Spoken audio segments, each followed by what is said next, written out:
Entramos a la fase final de periodismo libre en vivo. Vamos a nuestro resumen de noticias. Y el resumen de noticias empieza hoy pues con una noticia supremamente importante. Tiene que ver con el anuncio que hizo el presidente Gustavo Petro en el municipio de Soacha.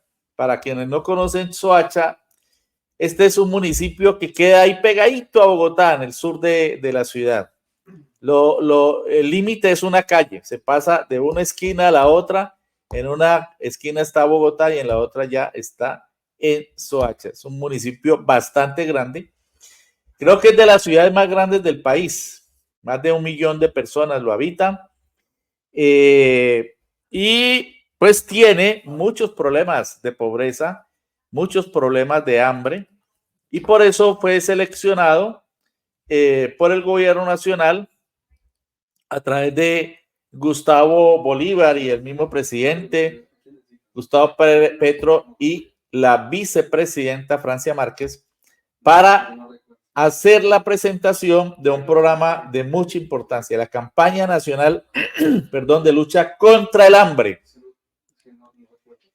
Se trata de los puntos de abastecimiento solidario PAS. Esa campaña se va a denominar Puntos de Abastecimiento Solidario. Allí estamos viendo imágenes del acto cumplido en el municipio de Soacha, como recibían al presidente Gustavo Petro en este municipio. Bien, se trata estos puntos de abastecimiento solidario PAS, que es a través de los cuales se va a materializar la campaña nacional de lucha contra el hambre. Cada uno tendrá un epicentro, será un sitio material concreto, una especie de plaza de mercado.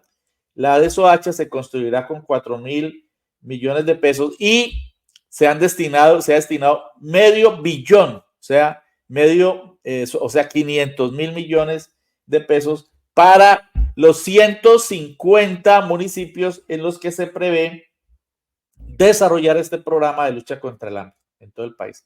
Se han seleccionado 150 municipios.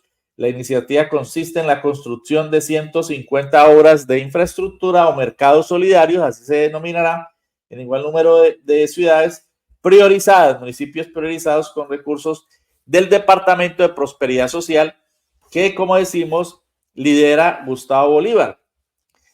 El proyecto, que contará con una inversión aproximada de $500 millones, como lo decimos, se lanzó en Soacha, Cundinamarca, que registra altísimos índices de pobreza y riesgo de hambre. Los PAS responden a una directriz impartida por Prosperidad Social sobre la necesidad de trabajar con los entes territoriales. ¿Esto qué significa? Que será con las alcaldías tendrán que proveer los terrenos para que sean construidas estas plazas de mercado que albergarán a los PAS, ¿no? A estos puntos de abastecimiento solidario, en donde se repartirá bienestarina y muchísimos otros productos no importados, sino de procedencia nacional. El proyecto PAS, esto es muy importante y lo va a mencionar, aunque suene muy técnico, pero es importante. El proyecto PAS se sustenta en el decreto 684 del 4 de junio de 2024, mediante el cual el gobierno del cambio de reglamento del Sistema Nacional para la Garantía Progresiva del Derecho a la Alimentación, el Programa Hambre Cero y el Observatorio de Derecho a la Alimentación y la Nutrición. ¿Qué significa esto? Que ante el bloqueo al gobierno en el Congreso para muchas de sus leyes, pues el gobierno está obrando mediante decretos. Claro que los decretos también los demandan. Sería infame que demandaran este decreto contra el hambre, pero de la extrema derecha colombiana cualquier cosa se puede esperar con tal de torpedear, de tratar de deslegitimar y de bloquear la buena gestión del gobierno del presidente Gustavo Petro. Pues este es el decreto 684 del 4 de junio, mediante el cual se soporta la creación de los PAS, de los puntos de abastecimiento solidario. Puntos de abastecimiento solidario. Empecemos a memorizar esta sigla, PAS, puntos de abastecimiento solidario, en 100 municipios, 150 municipios inicialmente, porque pues es el inicio de la campaña nacional del gobierno del presidente Gustavo Petro contra el hambre. Escuchemos también a la vicepresidenta Francia Márquez Mina hablando en Soacha sobre los contenidos de este programa. Creo que han sido meses de un arduo trabajo por responder a los programas de inclusión social, los programas que contribuirán a cerrar las brechas de inequidad y de desigualdad en nuestro país y sin dudas combatir el hambre que acecha la vida de más de 15 millones de personas es parte de la tarea que tenemos en el Gobierno del Cambio. Y hoy me alegra que desde el Ministerio de la Igualdad, en articulación con Prosperidad Social, le podemos decir a Colombia que arranca nuestro principal programa de hambre cero, donde empezamos a colocar estos puntos de abastecimiento solidario. Desde el Ministerio de la Igualdad, entonces, nosotros pondremos los comedores comunitarios de los 150 puntos de abastecimiento solidario con toda la dotación y vamos a suministrar por 6 meses el alimento a estos comedores comunitarios. Como decía, después miraremos cómo se convierten y se vuelven autosostenibles, pero esta ya es una acción concreta del Gobierno Nacional para empezar a transformar las realidades del hambre en nuestro país y, por supuesto, aquí en Soacha, donde 253,000 personas aproximadas en este territorio tienen bastantes dificultades para acceder a los alimentos. Pues es aquí donde estamos empezando con este programa para combatir el hambre. Y esto, por supuesto, tendrá que hacer una alianza entre la comunidad de Soacha y el gobierno nacional, gobierno local. Y aquí empezamos entonces con esta infraestructura a transformar las realidades en los territorios vulnerables y excluidos de nuestro país. Pero la vicepresidenta Francia Márquez Mina explicando también este programa El Paz que inicia el gobierno del presidente Gustavo Petro para combatir el hambre en la ciudad. La segunda noticia que queremos destacar, el presidente anunció allí mismo en Soacha que la reforma pensional será sancionada el 16 de julio. ¿Qué es sancionar una ley? Es firmarla, simplemente. Sanción allí significa, es un sinónimo de firmar. O sea, es otro significado de la palabra sanción. No es que haya un fallo en contra, sino sanción presidencial es que firma la ley. Y será firmada, será sancionada. Tan pronto es sancionada por el presidente, entonces, es decir, firmada, repito, entonces entra en vigencia. Y lo hará el presidente Gustavo Petro con una gran manifestación popular. Él anunció barrios desde todo Bogotá y desde los municipios vecinos a la Plaza de Bolívar el 16 de julio. ¿Qué día cae el 16 de julio? El 16 de julio en la Plaza de Bolívar de Bogotá. El domingo 16, el martes 16 de julio, dice el presidente, será sancionada esta ley con el pueblo colombiano, especialmente el bogotano, el de Soacha y municipios vecinos, será sancionada la reforma pensional.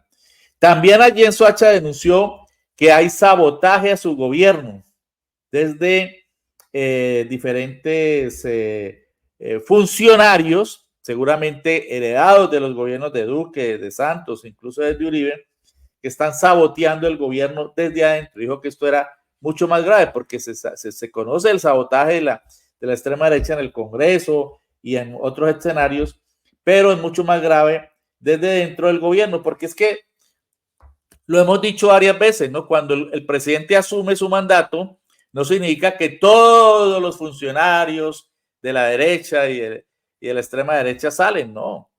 Se les respeta la estabilidad laboral y allí queda una gran cantidad de funcionarios de derecha, llenos de odio, muchos de ellos, no todos, pero sí muchos, que han venido obstaculizando, torpedeando, bloqueando la gestión del gobierno. Y lo hacen con los trámites, no firman un documento que necesita una firma, lo engavetan, ¿no? 8, 15, 20 días o un mes o 2 meses, y así ha pasado con muchas cosas. Y denunció al presidente, por ejemplo, que no entendía cómo en el Ministerio de Educación un presupuesto muy abultado que él logró para ese ministerio, el más grande en la historia de la educación en nuestro país, no ha sido ejecutado para obras de infraestructura en universidades y colegios. Ahí está el sabotaje. No lo ejecutan para evitar que el pueblo colombiano se dé cuenta de que el gobierno está haciendo grandes obras.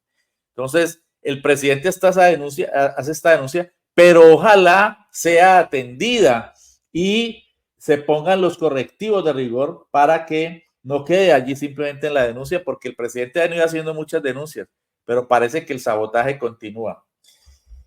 Tercera noticia, el presidente rechazó los señalamientos de periodistas en relación con supuestas chuzadas. Esa ha sido otra de las matrices que ha manejado la derecha en todos estos días, bueno, desde hace 2 semanas. El periódico El Tiempo, por ejemplo, ha sido muy incisivo en eso, sin una prueba. Y el presidente ha dicho, recurren a fake news y a rumores, a chismes de WhatsApp, en los que son expertos ¿cómo llaman? Las bodegas, ¿no? Por aquí alguien nos escribía en relación con eso. Bueno, más adelante lo buscaremos porque a nosotros nos gusta darle cabida a lo que escriben nuestros seguidores de Periodismo Libre en Vivo. Entonces ha salido al paso a denunciar y a decir y a insistir, en mi gobierno no hay chuzadas, porque el presidente dijo, yo he sido víctima de la chuzada, no puedo ser ahora una persona que haga lo mismo.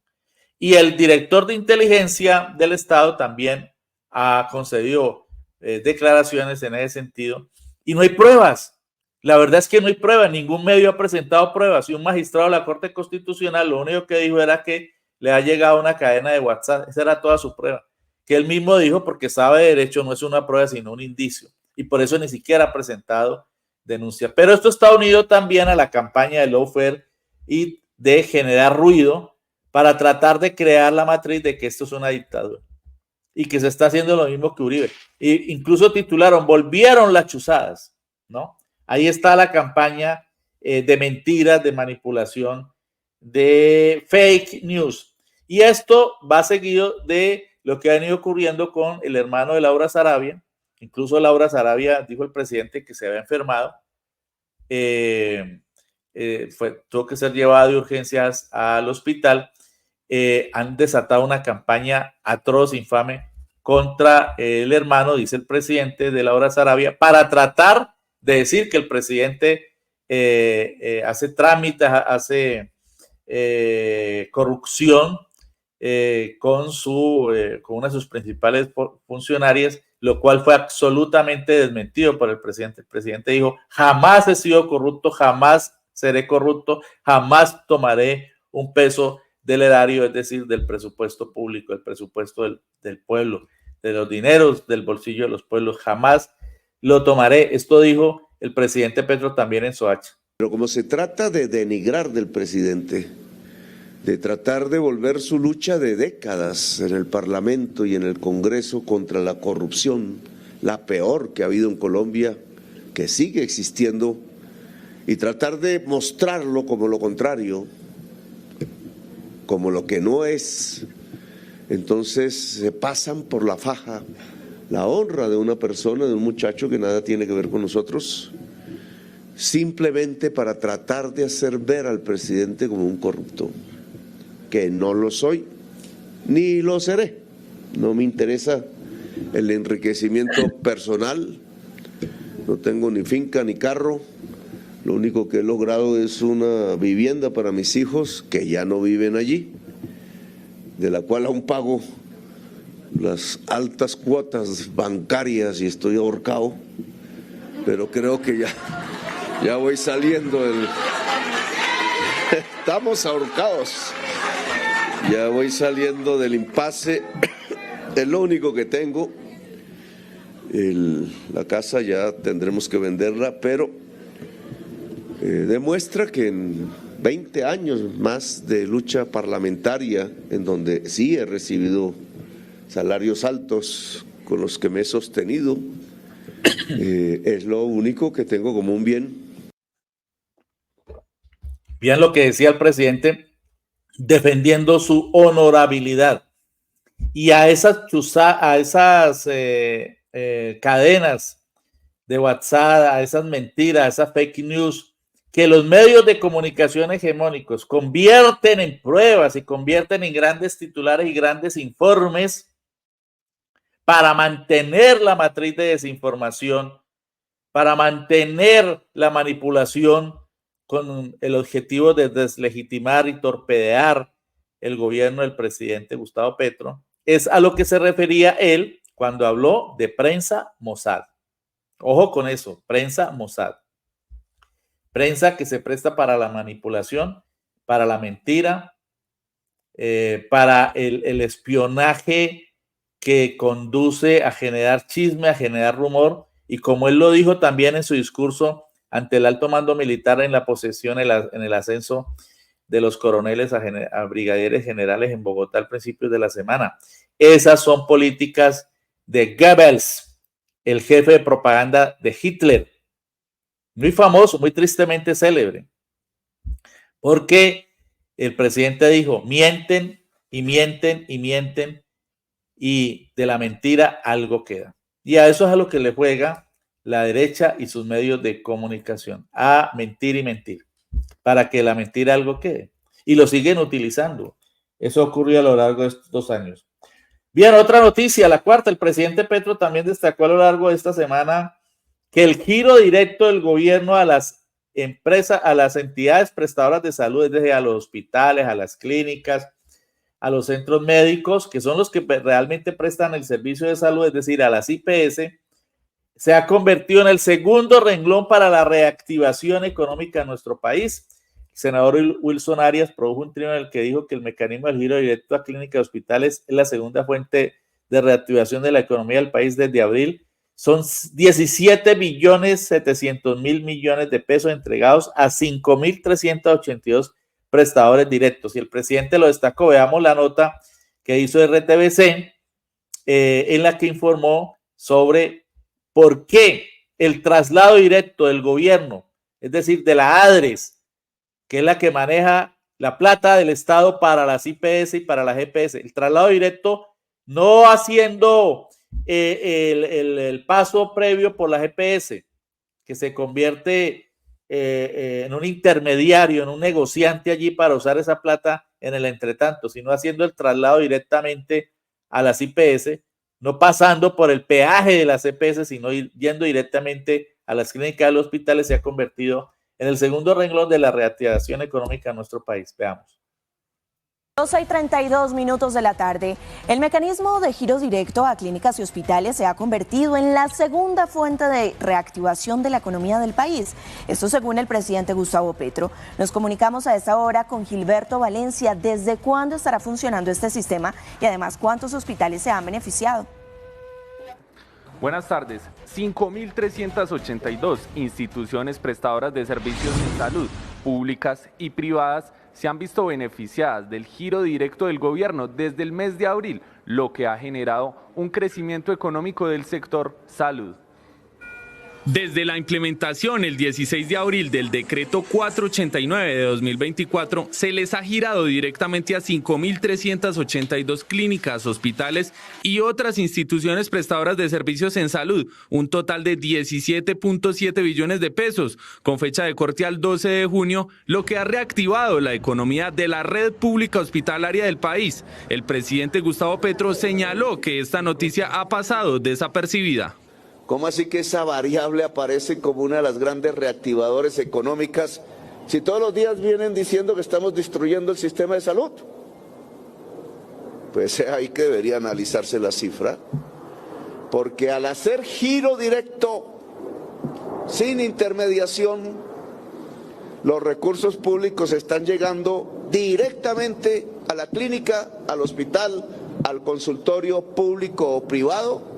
Es preciso señalar que las EPS son las encargadas de realizar el listado de los servicios que prestan las instituciones y de esta manera se autoriza el cobro para el posterior giro. Por eso, aunque se ha convertido en la segunda fuente de reactivación económica, el gobierno ha señalado que se requiere la reforma a la salud para mejorar el mecanismo y transformar el papel de las EPS en gestoras de salud.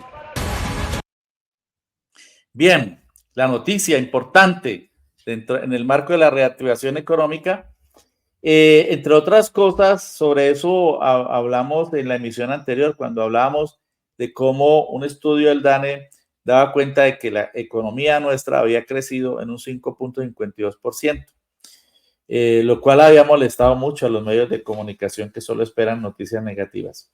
Pues bien, noticias positivas se repiten y este es un desarrollo de esa noticia que dábamos anteriormente.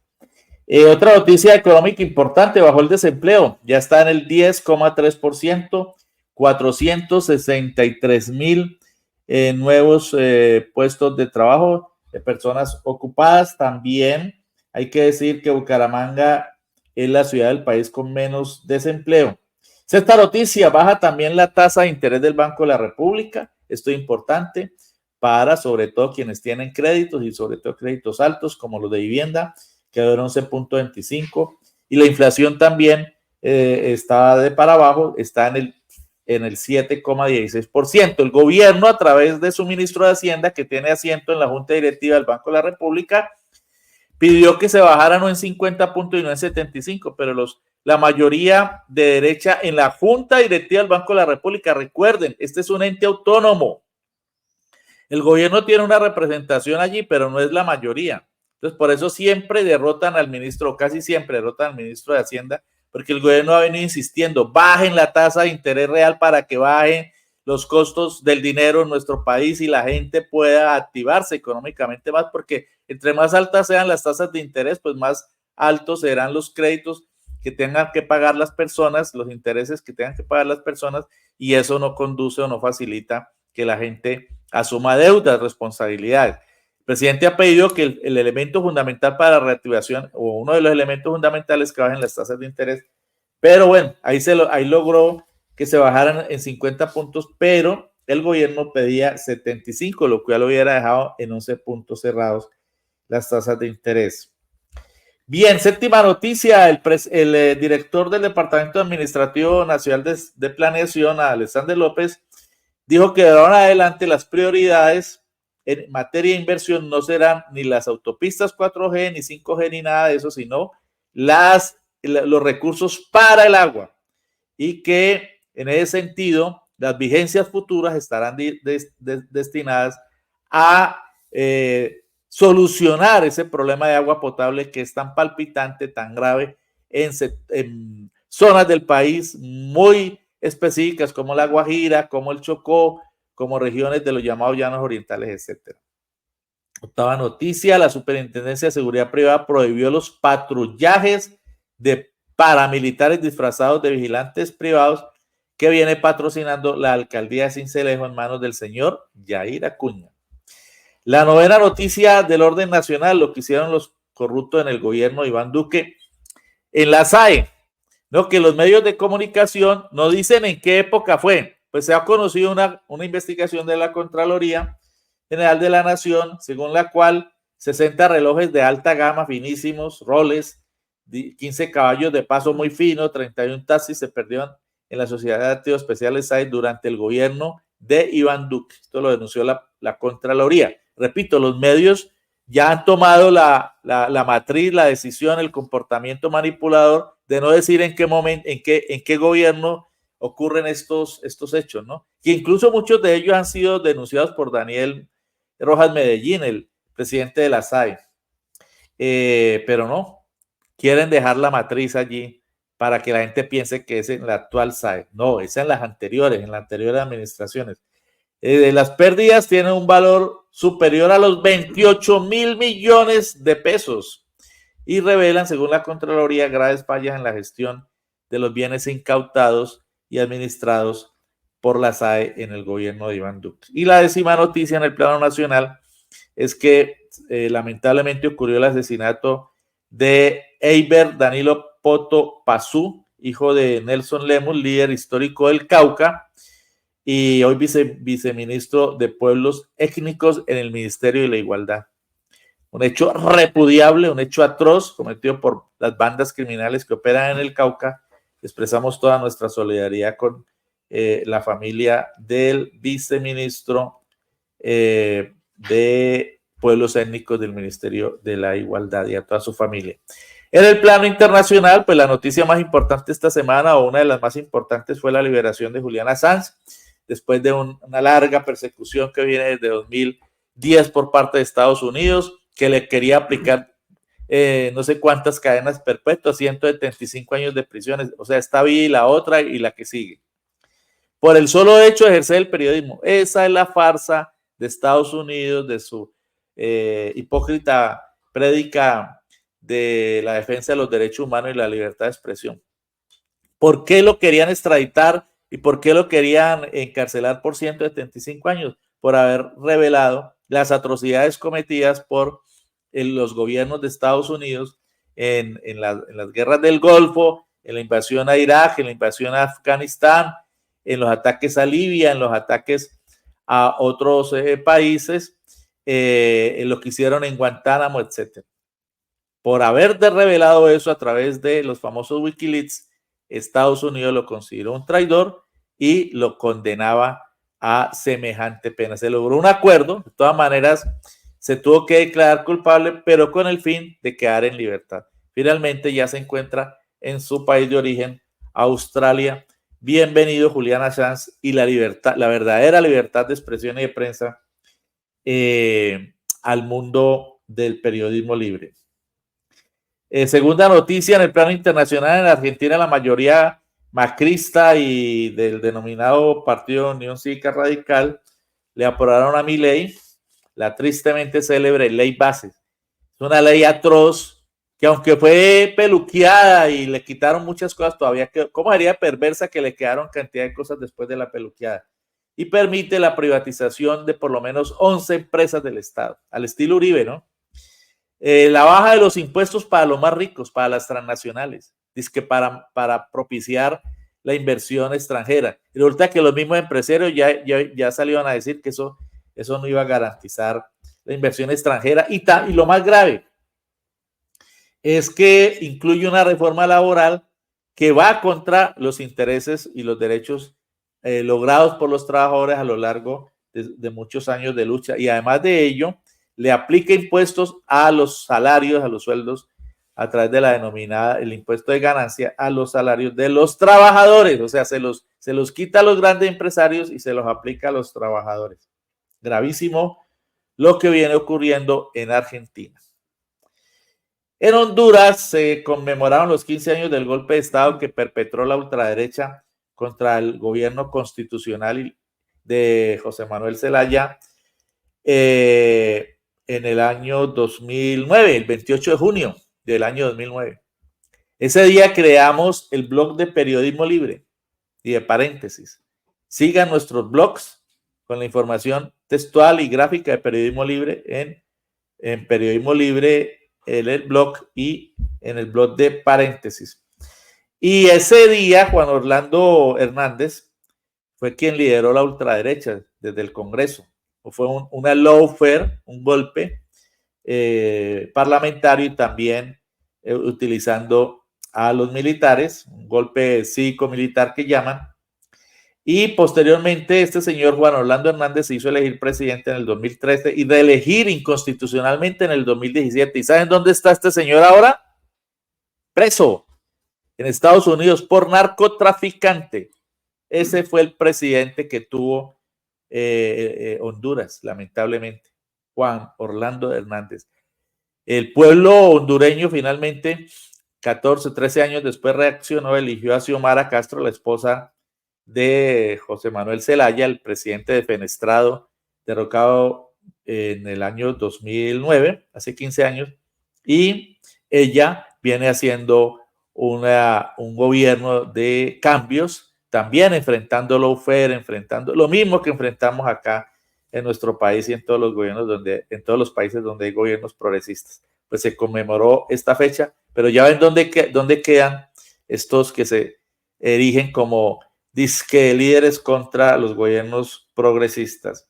La cuarta noticia: hay elecciones en Irán después de un accidente en el que pereció su presidente. Ocurrió el 19 de mayo. Estaremos atentos a los resultados. Esto es un país fundamental del Medio Oriente, muy grande y muy poblado y muy importante en el marco de la geopolítica y de la economía internacional. La quinta noticia: en la reunión de cancilleres de la OEA, el canciller colombiano Luis Gilberto Murillo pidió a este organismo que promueva sacar de la lista de países que apoyan el terrorismo a la República de Cuba, que fue allí metido con el aval del nefasto gobierno de Iván Duque, que patrocinó eso, y el Estados Unidos de Trump la metió en esa lista, y eso ha incidido muchísimo más en el bloqueo que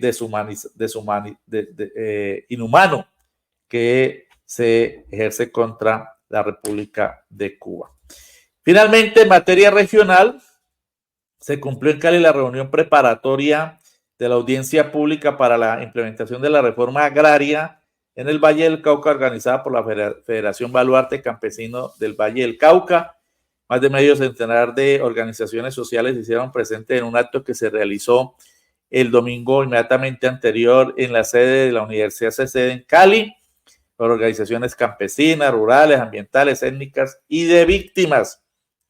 Los organizadores de este encuentro, ahí estamos viendo imágenes de la convocatoria, explicaron que se trató de construir un futuro mejor junto a diversas entidades de la región, como la Unidad de Restitución de Tierra, la URT, la Sociedad de Activos Especiales ADE, la Agencia de Desarrollo Rural ADR, la Defensoría del Pueblo, las Naciones Unidas y otras instituciones. Fíjense que este es otro proceso, ¿no?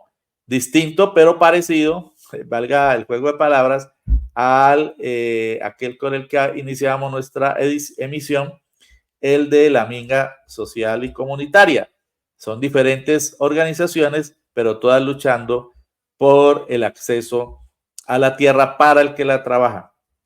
Los organizadores de este evento dijeron: creemos firmemente que unidos podemos lograr las victorias soñadas. Fortalezcamos nuestros lazos con participación e incidencia para alcanzar un desarrollo rural y una economía campesina que se implante positivamente en nuestra región. Finalmente, vamos a volver a pasar el video que no pudimos pasar en la emisión anterior porque no nos funcionó. Tuvimos muchísimos problemas técnicos, en el que Freddy Rojas, fiscal del sindicato UTIVAS de la subdirectiva Jumbo de la cervecería Valle SAS, denunciaba cómo había sido despedido en esta empresa que queda en la zona industrial de Jumbo, y también donde habla Richard Yantén, presidente de UTIVAC, de este sindicato, quien denuncia el despido de otro trabajador, de Juan Manuel Giraldo. Vamos a ver si en esta oportunidad sí sale al aire este video. Debo informar a la opinión pública que esta empresa ha decidido despedirme hoy por hacer uso de unos derechos que están contenidos no solo en el reglamento interno de trabajo, sino también en nuestra normativa colombiana. Este desconocimiento se produce cuando una nueva administración que ha llegado, desde lo que va corrido de este 2024, ha pretendido quitarnos las jornadas de descanso. Ante estas situaciones yo he venido utilizando lo relacionado al artículo 25 de nuestro reglamento interno de trabajo, que dice que los domingos y días de fiesta, reconocidos así en nuestra legislación laboral, son días de descanso legalmente obligatorios. Ante esto, la empresa me inició un primer proceso disciplinario donde me sancionó 5 días. Posteriormente, también en uso del artículo 180 del Código Sustantivo, solicité el descanso de un domingo que trabajé, descansé el día sábado, y por hacer uso de ese derecho, nuevamente la empresa en unos segundos descargos me sanciona, esta vez con terminación de contrato. Tanto en sus políticas como en la propaganda a la que hace alusión esta empresa, ellos defienden que la salud y la seguridad está primero que la producción, pero vemos claramente que esto es solo en papel y solo propaganda, porque hoy han pretendido disminuirle la jornada laboral a los trabajadores, incluso por debajo de lo mínimo legal, poniendo esto en grave riesgo al trabajador, que no puede descansar el tiempo suficiente, no puede recuperarse, tanto en lo físico como en lo mental, para enfrentar las graves condiciones o peligrosas condiciones que puede verse que tenemos en el día a día. Vemos que es demasiado peligroso, pues, como esta empresa desconoce no solo la norma, no solo la ley, sino que además desconoce sus propias políticas de salud y seguridad. ¿Qué está sucediendo con el compañero Freddy Rojas? Estamos aquí para realizar una serie de denuncias que viene haciendo la multinacional y la administración de cervecería del Valle y Bavaria contra los trabajadores no sindicalizados. Vienen despidos, acoso, maltrato laboral. Vienen creando un plan para acabar las organizaciones sindicales, para abaratar la mano de obra de los trabajadores, para poder aumentar sus ganancias. El día de hoy denunciamos el despido del compañero Juan Manuel Giraldo, un compañero que decidió afiliarse a la organización sindical luego de sufrir un accidente laboral en la caldera en el área de servicios. El compañero duró 10 días sindicalizado y mediante una jugada sucia de la empresa levanta sus restricciones y procede a despedirlo. Bien, ahí queda la denuncia pues que formulan Freddy Rojas y Richard Yantén sobre despidos que ellos denuncian son injustificados por parte de directivas de cervecerías del Valle SAS Bavaria con sede en la zona industrial de Yumbo. Y la última información es que para las 3 de la tarde del día de hoy se ha convocado una reunión de reflexión sobre las elecciones cumplidas en octubre del año inmediatamente anterior, reflexión por parte de líderes y organizaciones vinculadas a el campo progresista, con el fin de avanzar en los procesos de unidad política en la ciudad y en el Valle del Cauca. Esta reunión de reflexión sobre las elecciones que dejó la división ocurrida en el año inmediatamente anterior y la necesidad de la unidad en el presente año.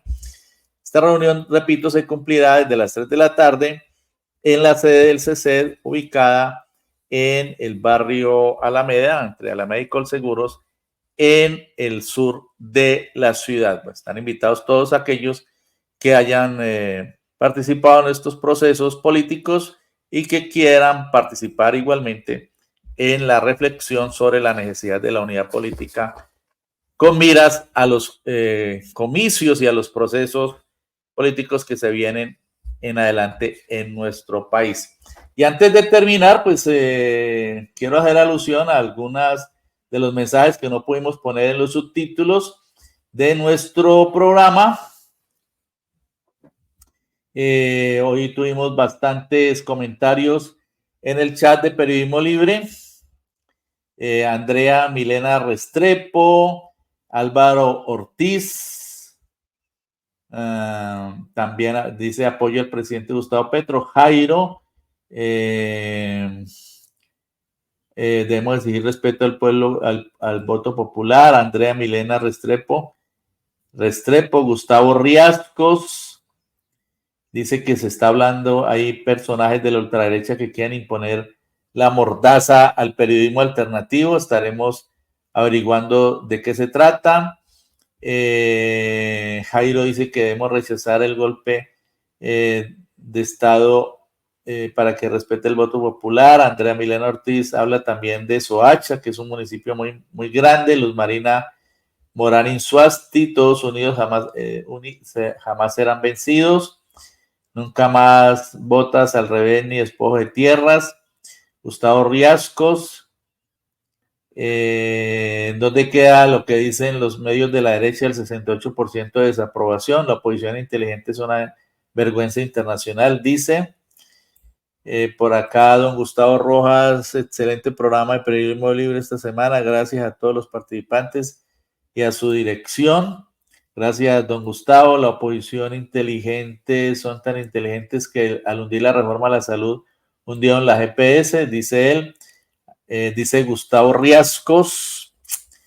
También por acá Raúl Paniagua, aquí en Cali, eso mismo quiere implementar Dilian Toro, los de las empresas privadas de vigilancia.